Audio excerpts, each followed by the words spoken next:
있는 것이 이전서부터 오게 되었던 블레셋 사람들의 소위 말하는 그들의 거룩한 신전이라고 하는 것입니다. 블레셋 사람들에게는 축제와 즐거움이었지만은 이 하나님의 종이었고 하나님의 사람이었던 삼손에게는 멸시받는 자리가 되었고 조롱받는 자리가 되어야 됐고 있어야 해서는 안 될 자리인데 거기에 강제로 끌려오게 되는 원치 않는 자리 가운데 그가 놓여 있게 되었다라고 하는 것입니다.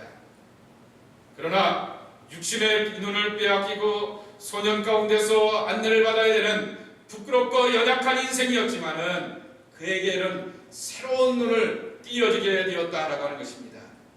하늘의 성전, 하늘의 신전, 하나님의 전을 바라볼 수 있는 믿음의 눈을 갖게 되자 그는 이 신전을 무너뜨리며 자기 목숨을 다 걸면서 하나님을 위하여 하나님의 영광을 위하여서 살고자 하는 거룩한 마음을 그가 간직하게 되었다라고 하는 것입니다.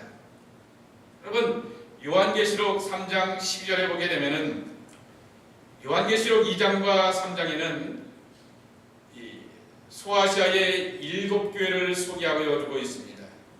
그 가운데서 서머나 교회와 빌라델피아 교회는 예수님으로부터 책망받지 않고 칭찬만 받는 그러한 교회였습니다. 그 가운데 빌라델피아 교회를 상에서 이렇게 소개하여 주십니다. 니네는 소아시아에서 제일 늦게 생긴 교회이고 이 소아시아에서 가장 미미한 교회였는데 적은 능력을 가지고도 큰 능력을 행하였다라고 하는 것입니다. 빌라델피아라고 하는 동네의 이름은 게이트 아시아, 에이저라고 하는 그러한 뜻을 담고 있습니다. 아시아로 들어가는 관문이라고 하는 그러한 도시로서 상업도시였고 굉장히 무역이 발달한 도시였다라고 하는 것입니다. 근데 도시가 활성화되고 무역이 발달하면 뭐가 같이 덩달아 커지게 됩니까? 바로 이방인 로마 사람들의 신전이 가득가득 채워지게 되었다라고 하는 것입니다. 그리고 거기서 기독교인이 되어서 신앙생활한다라고 하는 얘기는 거기서 장사하고 사람들과 이어서 연결되어서 상업을 꾸려나간다는 것에 대해서 굉장히 큰 제약과 한계를 받는다라고 하는 것입니다. 자기들의 처지와 형편을 볼 때는 말 그대로 생존, 먹고 사는 것을 위하여서는 이 빌라델피아 지역에서 예수를 믿는 것은 너무나 힘들고 어렵다라고 하는 것입니다. 그리고 이제 막 생긴 작은 교회였기 때문에 그 빌라델피아에 있는 큰 신전들을 바라보면서 그 작고 미미한 교회 안에서 신앙생활을 한다라고 하는 것이 사람들 앞에서 우스운 처지일 수도 있다라고 하는 것입니다. 그런데 예수님께서는 이 빌라델피아 교회를 향하여서 이렇게 축복하여 주십니다. 이기는 자는 내 하나님의 성전에 기둥이 되리라 라는 그러한 말씀을 주십니다. 지금은 로마의 신전만 우물차게 서 있게 되고 웅장한 모습에 서 있게 되었지만은 그리고 그들이 예배드리는 것은 어두침침한 곳이었고 사람과 공동체를 피하여서 숨어서 질포에 예배드릴 수밖에 없는 탁한 곳이었지만은 하나님께서는 그들의 눈을 뜨게 하여 주셨습니다. 하나님의 나라의 거룩한 기둥이 되는 것, 하나님의 나라의 거룩한 성전에 든든한 기둥으로서 약인과 보아스처럼 세움받는 그러한 모습이 될 것이다 라고 하는 비전과 꿈을 허락하여 주셨다라고 하는 것입니다.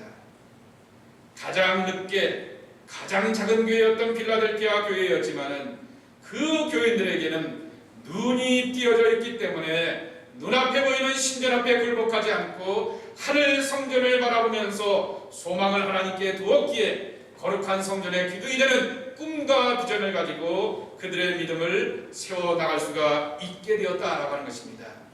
그래서 빌라델피아 교회는 서머나 교회와 함께 주님께 칭찬만 듣는 복된 교회가 되었다라고 하는 것입니다.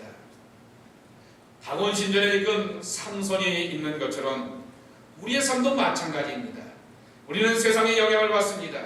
우리는 세상의 가치관과 세상의 철학과 세상의 경제 구조 안에서 목사인 저조차도 영향과 지배를 받는 이러한 삶이 우리들의 삶이라고 하는 것입니다. 그러나 그런 삶의 자리 가운데서 놓치지 말아야 될 것이 있습니다.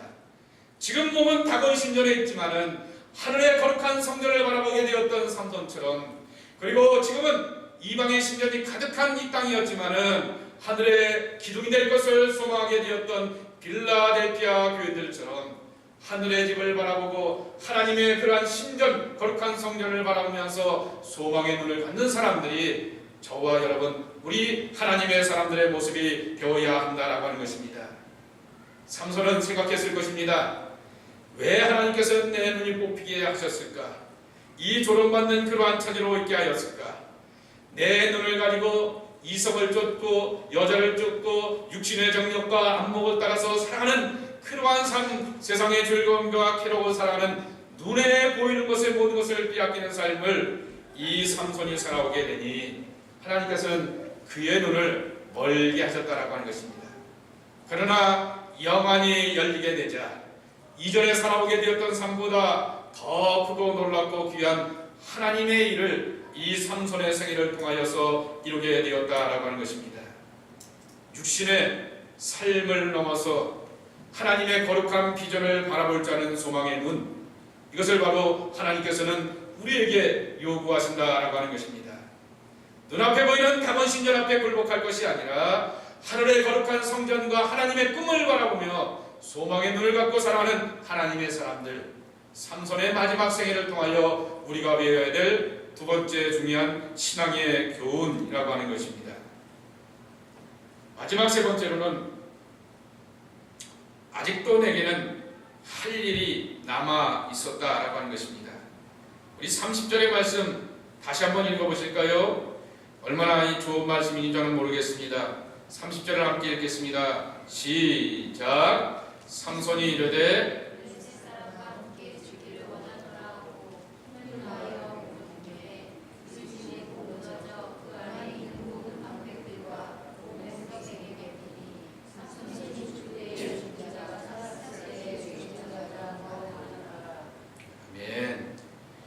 여기 보게 되면은 27절에 보게 되면은 그 안에 있는 사람들이 3천 이상이 되고 그 안에는 소위 말하는 방백들, 그러니까 고위층 관원들도 많이 있었다라고 하는 그러한 표현을 쓰고 있습니다.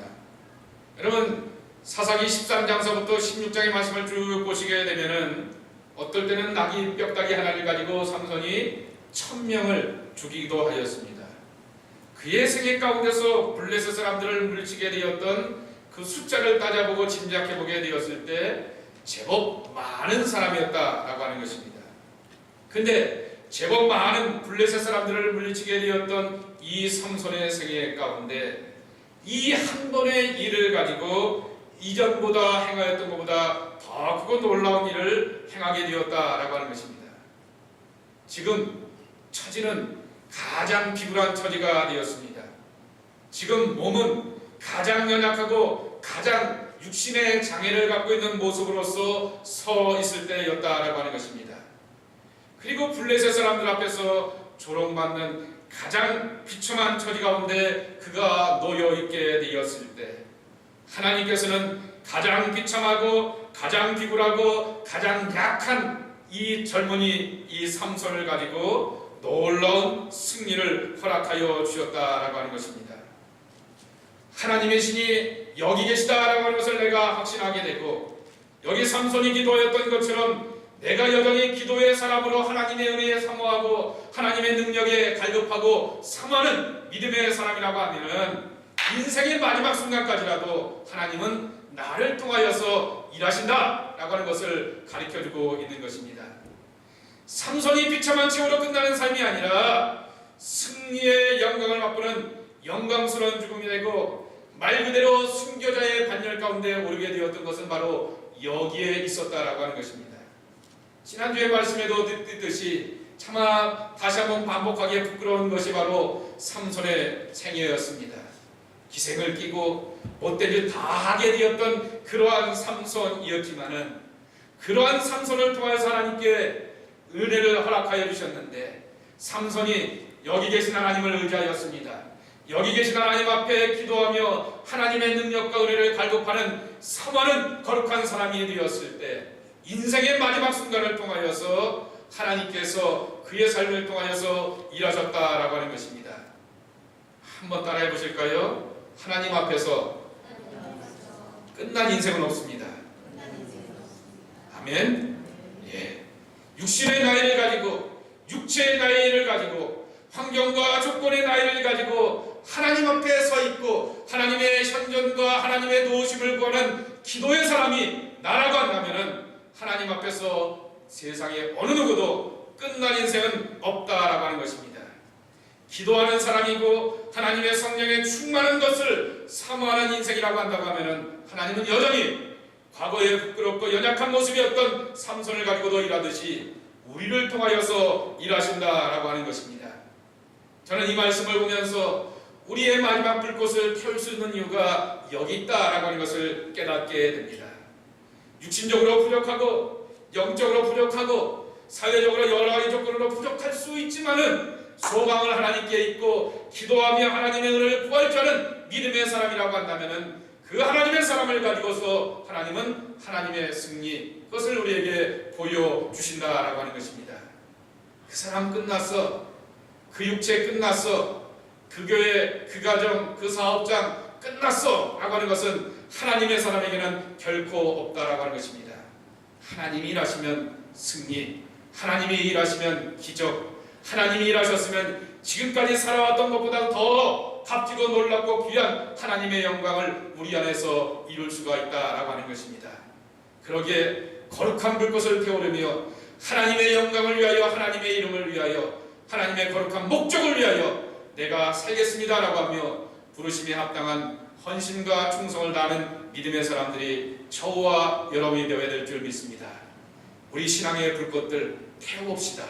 기도하며 하나님을 의지하며 하나님의 도우심 가운데 태우고 헌신하며 은혜를 구하시게 되었을 때 삼손에게 주시게 되었던 승리 하나님, 저와 여러분의 하나님 되어주셔서 여호와 니시의 기쁨과 감격을 하나님 안에서 맛보는 복된 사람들 되기를 주님의 이름으로 간절히 축원합니다. 우리 함께 기도하는 시간을 갖도록 하겠습니다.